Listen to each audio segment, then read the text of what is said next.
자, 이제 문장을 한번 보겠습니다. 맨 좌측 위에 있는 요것은 여기 있는 대로 조주 이렇게 있습니다. 중국 사람들은 이걸 지금 고물에 정 해가지고 정이라고 읽어요. 근데 우리는 이것을 형태 그대로 그냥 읽어주면 됩니다. 구슬주, 그래서 조주 이렇게 읽습니다. 그 다음에 여기에 들어있는 요것, 삼각형 제기자. 이것은 그냥 이 삼각형은 지금 제라고 읽어요. 임금제라고 할 때 제기라고 있고, 그 다음에 좌측 아래에 이제 이 글자가 부계 이렇게 해. 요게 이제 이 명문을 만든 사람들과 관계가 있는 주변 인물이라고 할 수 있어요. 아까 말씀드렸듯이 제사의 중심은 바로 나인데, 나와 관련된 할아버지, 나와 관련된 아버지, 이렇게 이제 말을 할 수 있기 때문에 그래요. 그래서 여기에서 이제 우리가 주목해야 될 것은 가운데에 지금 이 그릇과 그 다음에 그릇 안에 들어있는 요 모양, 요 모양이 이 명문의 핵심 인물이다. 이렇게 이제 말할 수 있겠죠. 뭐 그냥 풀이를 해놓은 겁니다. 여기는 할아버지, 여기는 아버지. 그럼 할아버지, 아버지가 나왔다면 나도 어딘가 있겠죠.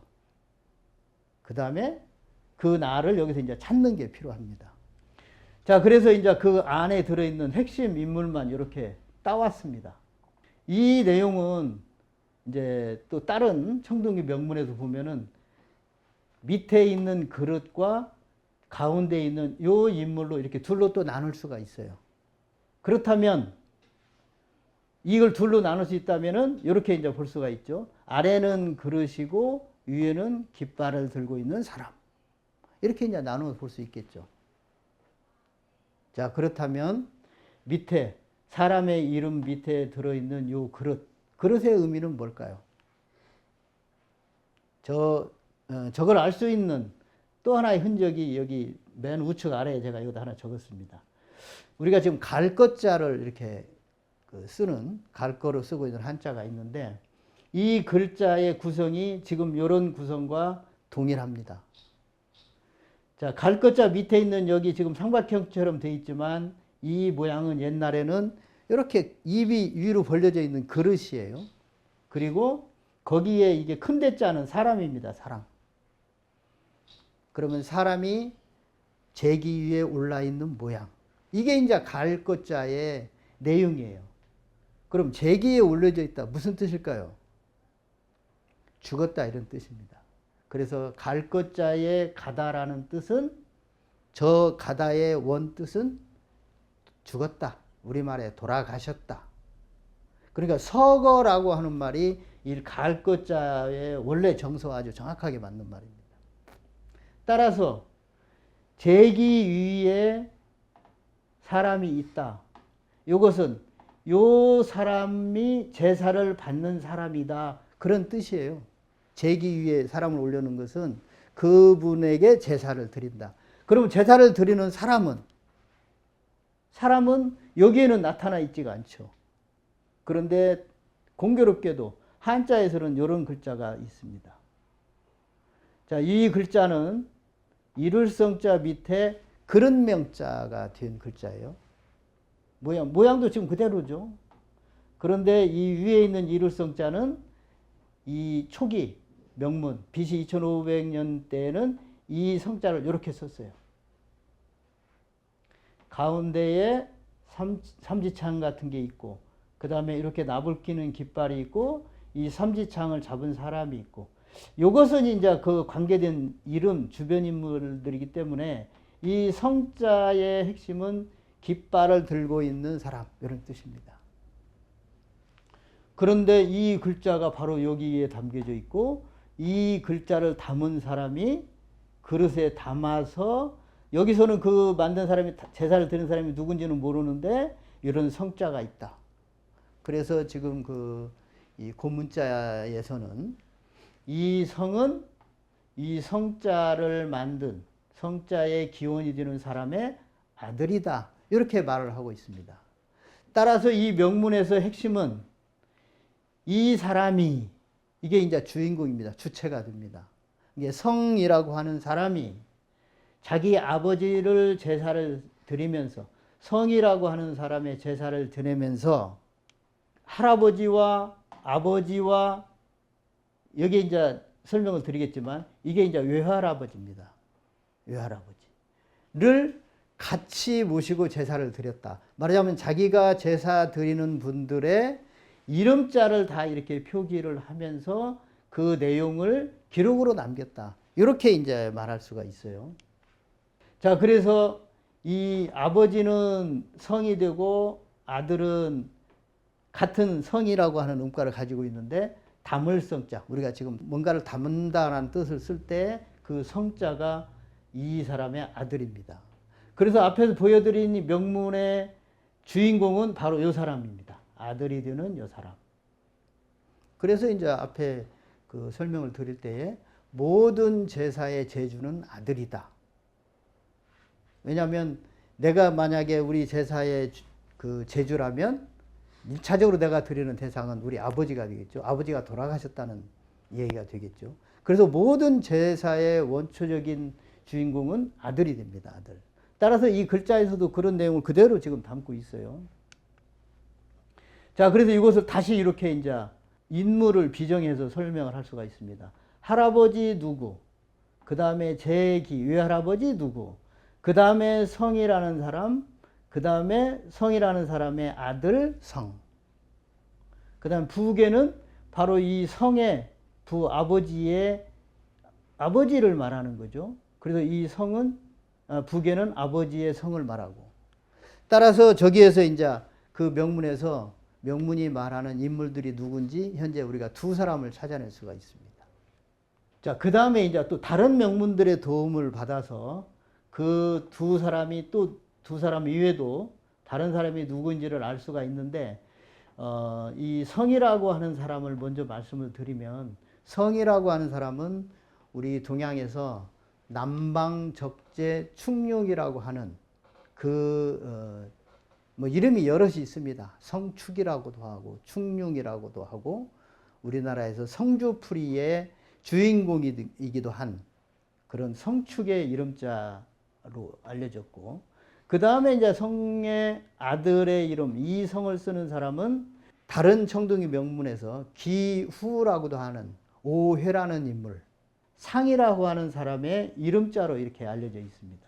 그래서 이 이제 지금까지 이제 동양에 나와 있는 여러 고전들에 등장하는 인물들, 서경, 시경, 이런 인물들, 산해경, 이런 데서 이제 그 말하는 인물들의 관계를 이렇게 추정을 해서 이 근문에서 말하려고 하는, 근문에 나타나 있는 이런 인물들의 관계를 이렇게 다시 재구성을 할 수가 있습니다. 그 성이라는 사람은 오해라는 사람의 아버지고, 성의 또 아버지, 성이라고 하는 사람의 아버지는 우리가 이제 청동기 명문에서는 고양시라는 인물이 매우 중요하게 등장을 합니다. 그런데 그 고양시가 바로 조주라고 표시된 바로 이 양반입니다. 그래서 고양시, 성축, 오해 이 사람이 3대 관계에 있다. 성이라는 사람이 아들이고 그 아버지가 성축이고 성축의 아버지가 고양시다. 이렇게 이제 3대의 관계를 여기서 읽어낼 수가 있어요. 그 다음에 이제 여기 하나 남은 게 그러면 제기가 누구냐. 이 제기는 또 요 삼각형, 역삼각형의 관계를 통해서 이 사람이 누구인지를 또 알 수가 있습니다. 자, 그 제기를 설명하기 전에 하나 더 있었던 제기, 조정, 부계정이라고 해서 솥에 새겨져 있는 그 동일한 명문 같이 한번 또 보겠습니다. 자, 앞서 보았던 유에 새겨진 그 기록에 없는 여기 부자가 하나가 들어 있습니다. 부. 이것을 이제 부씨라고 하는데, 부씨는 이 성이라고 하는 이 사람, 오해씨의 부인입니다. 그런데 오해씨 부인이 이제 이 명문에 등장을 하면서 부의 이제 할아버지가 되는 이 제기, 부인을 존중하면서 그 부의 할아버지가 되는 요 분을 제기의 맨 인물에다 이렇게 올리게 됩니다. 그러니까 모계를 존중할 때에 여성이 등장하면서 모계를 존중하면서 이 제기라는 이름을 조주의 위에 올렸다. 이것을 통해서 이것으로부터 우리가 그 부라고 하는 오해의 부인은 이 집안의 딸이 손녀일 것이다. 이렇게 이제 추정을 하고 있습니다. 말하자면 그 부계와 모계 양쪽 혈통을 이렇게 우리가 찾아갈 수 있는 단서가 된다. 그 흔적이 이제 여기에 들어있는 이 부자고 부는 이 제기라고 하는 사람을 알 수 있는 단서가 된다. 그래서 이렇게 이제 또 다시 다른 기록에 의해서 여기에 등장하는 인물들을 다시 재구성을 해보면 이 부씨는 오해의 부인이고 이 그릇으로 만들어지는 이것은 부씨의 남편 오해 기후 상이라고 하는 인물이고 그 다음에 이 성은 오해의 아버지고 고양시의 아들 성축 충령인 사람이고 조주는 고양시고 그리고 이 제기는 소호 금천시다. 이렇게 이제 이 시대 인물들을 재구성을 할 수가 있습니다. 자, 청동기 명문을 이제 하나를 이렇게 실체를 이제 보여드리려고 예를 들어서 했기 때문에 그 인물들을 설명하는 과정에서 제가 아직 말씀드리지 않은 분들의 그 내역들을 가져다가 이제 설명을 드렸습니다. 그것은 차후에 이 청동기 명문이 더 추가가 되면 자연스럽게 보완되어서 설명이 되리라고 생각을 합니다. 자, 저렇게 이제 청동기 명문들이 있는데 저렇게 나타난 이름들의 관계를 우리가 뭐 설령 이름이 나타났다 하더라도 그 관계를 바로 아는 것이 쉽지는 않습니다. 그런데 아주 놀라운 청동 유물이 또 하나가 발견이 됐습니다. 그것을 이제 그 학자들이 당우 삼과병이라고 이렇게 이제 이름을 붙인 건데, 어쨌든 고대의 인물들의 족보를 새긴 칼이 등장을 했어요. 그 칼이 이제 아까 그 설명을 드렸던 그런 청동기 명문을 설명하는데 매우 아주 그 절대적인 뒷받침이 되는 그런 칼 자료 유물이라고 할 수 있습니다. 자, 요게 이제 그 전체 모양입니다. 이것은 이제 당우 삼과병 이렇게 하는데 이 칼이 발견된 지가 1900년대 초입니다. 하북성 보정시에서 청동으로 된 쇠자루 칼이 이렇게 발견이 됐는데 그 시대 사람들은 이것을 이제 전쟁터에 나갈 때 창으로 쓰는 뭐 그런 도구다 또는 칼이다 이렇게 이름도 이제 이 형태가 이렇게 됐기 때문에 그런 이름들이 이제 서로 통일이 안 되고 이렇게 쓰이고 있죠. 근데 어쨌든 이런 세 개의 칼이 발견이 됐는데 공교롭게도 여기에 글씨들이 이렇게 새겨져 있어요. 글씨들이 새겨져 있는데 첫 칼은 이 내용을 보면 할아버지 계열의 이름들이 쭉 등장을 하고 그 다음에 두 번째 칼에는 아버지 계통의 이름들이 쭉 이렇게 등장을 합니다. 그 다음에 세 번째는 형들의 이름이 이렇게 등장을 하고 그러니까 쇠자루의 칼이 출토가 됐는데 그 칼에 글자들이 새겨져 있고 글자들이 뭔가 사람의 이름과 관계가 있다. 그런데 그 이름들이 공교롭게도 할아버지 계열, 아버지 계열, 형의 계열로 이름이 이렇게 되어 있다. 요런 이제 칼이 이제 등장을 합니다. 그래서 이제 왕국인은 이제 이걸 보고 그랬어요. 아, 요것은 이제 17세기 말에 은상 시기에 아마 만들어진 것일 거다. 이렇게 이제 추측을 했어요. 그런데 1900년대에 근문신고라는 책을 쓰신 우리 낙빙기 선생님께서 이 글자들이 4300년 오제 시기, 아까 말씀드린 BC 2500년경 그 시기에 등장하는 인물들의 이름자다. 그리고 특히 이 첫 줄에 나와 있는 요 할아버지 계통이 고양시와 관계된 분들의 이름이다. 요런 것을 이제 밝히셨어요. 낙빙기 선생이. 그래서 이제 아까 이제 말씀드린 청동기 명문 그런 명문들의 등장하는 이름들을 이런 이제 칼 족보에 나타난 것과 서로 비교를 해서 뭔가 이분들의 주체들의 시기를 우리가 찾아가는데 크게 이제 도움이 되고 그러면서 우리가 이제 문자와 역사와 이런 것들을 다시 재구성할 수 있는 계기가 되었다. 이 출토 유물의 그런 가치는 참 말로 형언할 수 없을 정도로 크다 이렇게 말할 수 있습니다. 이 글자들이 하나씩 개별적으로 나왔다고 하면 뭔가 그 역사와 연결시키기가 또 어려웠을 거예요. 그런데 이렇게 적어도 3대의 혈연 관계를 알 수 있는, 그리고 그 당시에 이제 그 뭔가 글자도 알 수 있는 이런 내용들이 출토가 되어서 문자와 역사가 만나는, 그 만나게 하는 아주 결정적인 사료가 바로 이 당우 삼가병명이라고 할 수 있습니다. 자, 첫 줄은 이런 글씨가 새겨져 있어요. 그러니까 이 글자가 이 출토 유물이 언제 거냐, 거기에 따라서 저 글자는 바로 그 시기의 글자라고 할 수 있습니다. 왜냐하면 이 글자를 만든 주인공들이 그 시기에 적어도 할아버지, 아버지, 형들인데, 우리가 이걸로부터 또 알 수 있는 것도 하나가 있어요.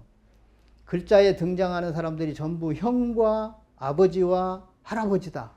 그러면 이 칼을 만든 사람이 누구일까요? 최소한 할아버지와 아버지와 그 다음에 형들 밑에 있는 동생이라고 하는 것은 알 수 있죠. 동생이 있어야 누군가를 형이라고 부르지 않았겠어요? 그래서 이 칼이 누가 만들었을까를 우리가 이제 그렇게 추측할 수도 있습니다. 어쨌든 여기에 새겨진 글씨들은 매우 사료적 가치들이 높다. 역사적 인물과 그 다음에 문자의 기원과 이런 것들을 연결할 수 있는 그런 그 소재가 되기 때문에 그래요. 어쨌든 이 내용은 이제 중국 사람들은 이렇게 이 글자를 풀었습니다. 그래서 아까 여기 점을 이 사람들은 정으로 풀었다 말씀을 드렸는데, 이것을 이제 우리식으로 다시 풀으면 이렇게 풀을 수 있습니다. 조일, 주. 구슬을 그냥 구슬 그대로 이렇게 표시를 하는 게 좋아요. 왜냐하면 이것과 관련된 또 다른 기록들, 명문이 등장하기 때문에 그래요. 그래서 이 적어도 할아버지 계통의 인물들이 7분이 이제 등장하는데, 이 7분이 누구인지는 지금 정확하게 알 수는 없습니다. 그러나 다만 여기서 우리가 주목할 것은 이 점이 등장하는, 점으로 등장하는, 여기 이제 2분이 있습니다. 2분. 2분이 있는데 어쨌든 점이 등장한다. 저 부분은 우리가 기억을 할 만합니다. 자, 아버지 계통입니다. 아버지 계통. 조일을, 이분은 이제 할아버지에 속해 있겠죠. 조일을. 그 다음에 대부일계, 중부일계, 부일계, 부일신, 부일사. 자, 우리가 대부라는 영화도 있었는데, 그런 용어들이 우리는 이제 서양의 용어로 알고 있는데, 여기에 보니까 대부라는 표현이 지금부터 한 5,000년 전에 저 기록에서 이렇게 대부라는 말이 등장을 합니다. 자, 어쨌든 여기는 아버지 계열, 앞에 있는 할아버지 계열의 아들들을 이렇게 6분을 표기를 했어요. 그래서 이거 다시 이제 우리가 현대 한자로 풀으면 이렇게 풀 수 있습니다. 그 다음에 이제 형의 계통입니다. 형의 계열에 5분의 형을 이렇게 썼네요. 어쨌든 이 칼을 만든 사람은 이분들의 동생일 것이다. 앞에 부자 항렬의 아들에 속할 것이다. 그런 것들을 우리가 이제 추측할 수가 있죠. 자, 이 칼들에 들어있는 이제 여기 인물들의 이름과 혈연 관계, 이런 것들이 이제 우리가 명문을 찾아갈 때, 명문의 사료적 가치를 우리가 부여할 때 아주 중요한 하나의 지표가 됩니다. 자, 앞에서 우리가 칼 족보 3개를 봤습니다. 누가 만들었을까? 알 수 있겠죠?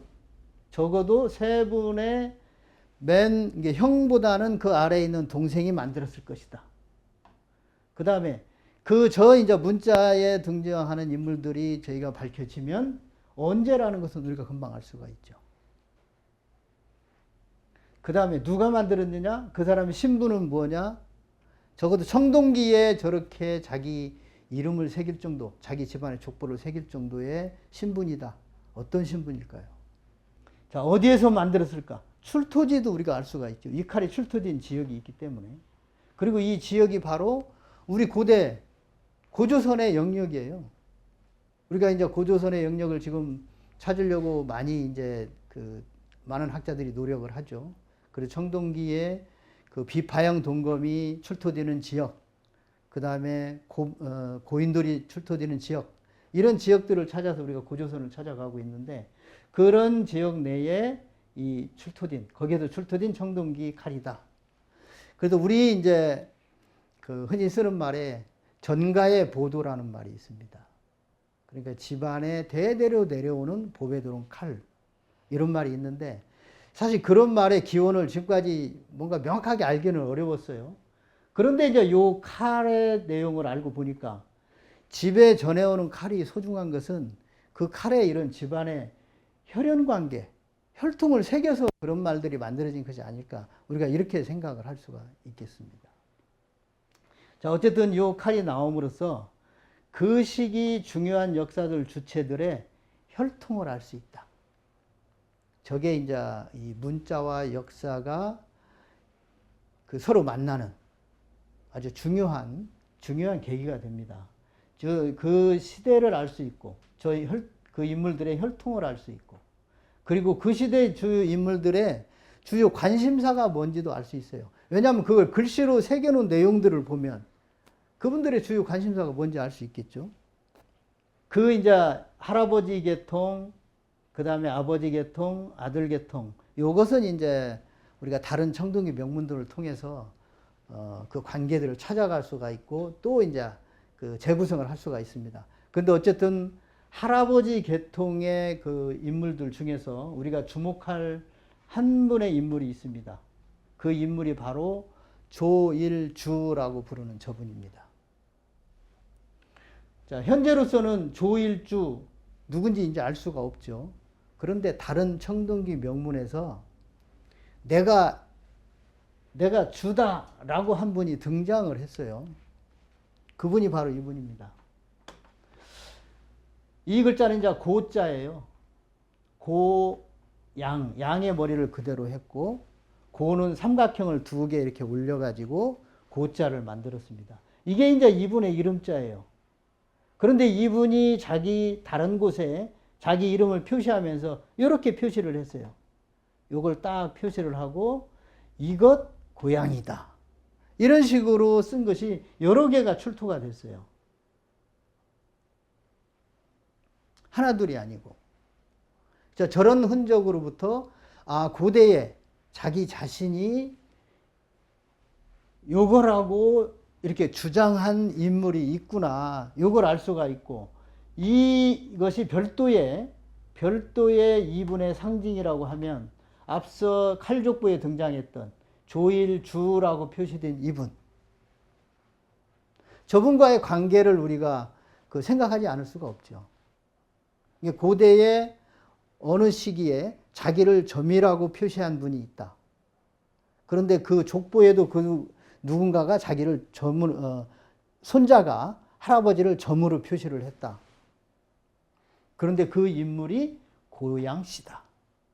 이런 것을 우리가 이제 이 청동기 명문에서 그걸 읽어낼 수가 있어요. 그래서 이것 때문에 고양이라는 분의 별호가 전욱이라는 이름을 갖게 됩니다. 근데 전욱이라는 말이 오로지 어리석을 욱, 이런 표현이에요. 그런데 고대에 고양씨와 같은 위상의 인물의 별명을 오로지 어리석을 욱, 이렇게 표현했다고 하는 것은 뭔가 매우 불합리하다는 걸 알 수 있죠. 그래서 이제 고대 문자를 연구하시는 분들은 전욱이라는 말은 잘못 전해진 거다. 전욱이라는 말의 출처가 원래 요거다, 요거. 그런데 이것은 오로지 어리석다고 하는 것으로 표현하기가 매우 어렵다. 그렇다면 전욱이라는 말은 아마 바른 구슬이라는 뜻의 정옥의 어떤 정욱이라는 말을 잘못 듣고 그렇게 표기를 했을 것이다. 그래서 이 전욱을 정옥으로 읽자, 이렇게 이제 주장하는 분도 계십니다. 자, 어쨌든 칼족보에 등장하는 조일주라고 하는 인물과 이렇게 연결할 수 있는 그런 인물을 찾을 수가 있다. 그 인물이 바로 고양이라고도 하는 정옥 고양시다. 이렇게 이제 그 옛 글자를 연구하는 쪽에서는 이렇게 연결을 해서 아까 그 조일주라고 하는 그 라인에 있는 분들은 고양시 계통의 형제분들일 것이다. 이렇게 이제 추측을 하고 있습니다. 구체적으로 고양시 형제분들이 몇 명이고 어떻게 있는지는 알 수는 없습니다. 그러나 적어도 칼족보에 들어있는 주로 표시된 그 인물 중에 한 분은 고양시일 것이다. 이렇게 이제 말을 하고 있습니다. 그 다음에 이제 이것은 그 점을 이렇게 여러 곳에 이제 표현한 그 흔적들이라고 할 수 있어요. 자, 요 맨 우측에 있는 요것은 우리는 그냥 이렇게 읽으면 읽을 수 있는 말입니다. 왕은 왕인데 알자왕입니다. 알자왕. 저것을 이제 이렇게 표기할 수 있겠죠. 이 임금의 아들이 되는 왕. 이렇게 번역을 할 수도 있겠고, 또 하나는 우리말에 알짜배기라는 말이 있죠. 알짜배기. 그러니까 왕들이 여럿이 있는데 그 왕 중에서 현재 왕위에 있는 분. 이렇게 이제 말할 수도 있겠고요. 그 다음에 아버지, 이건 아버지 부자입니다. 아버지 주. 아버지 그랬으니까 이 글자와 관계 있는 사람은 고양시의 아들이거나 또는 고양시가 자기 아들에게 뭘 해주면서 아버지 주 이렇게 말을 했을 수가 있겠죠. 자, 이건 칭자인데 칭자를 쓰면서 그 위에다 또 이렇게 점을 찍었어요. 그러니까 그 점에 해당되는 분이 그 자기 흔적을 이렇게 남기는 겁니다. 사인을 남기는 겁니다. 이걸 두 개 넣은 이유는 한 곳에만 그러한 것이 아니라 저런 유형의 글자들이 여럿이 있다. 그러니까 매우 청동기에다가 글씨를 새기는 것도 자랑스러운데 거기에다가 자기 이름자를 표시했다는 것은 얼마나 자랑스러운 일이겠어요. 그래서 이런 이름들을 많이 이렇게 흔적을 남깁니다. 마찬가지입니다. 아들에게 이런 이름을 지어주면서 자기 사인을 여기다 이렇게 위에다가 올렸어요. 자, 이런 것들이, 이런 흔적, 점의 흔적들이 문자에는 아주 많이 담겨져 있습니다. 이것은 산이라는 이름을 지어주면서 자기 사인을 이렇게 남긴 거예요. 자, 하여간 이 청동기의 글자를 새기는 것, 이것은 그 당시로서는 정말 명예롭고 자랑스러운 일이었습니다. 그러니 얼마나 자부심을 가지고 저런 글자 흔적을 남겼겠어요. 그런 흔적이 있기 때문에 우리는 저 흔적을 통해서 지금 5,000년의 세월을 뛰어넘어서 그분들의 그 발자취를 직접 이렇게 살펴볼 수가 있습니다. 자, 이제 그 근문을 이렇게 조금 보았고요. 저분들이 이제 청동기에 새겨진 이름을 짓는데 몇 가지 규칙이 있어요. 그래서 이제 그 규칙을 한번 알아보도록 하겠습니다.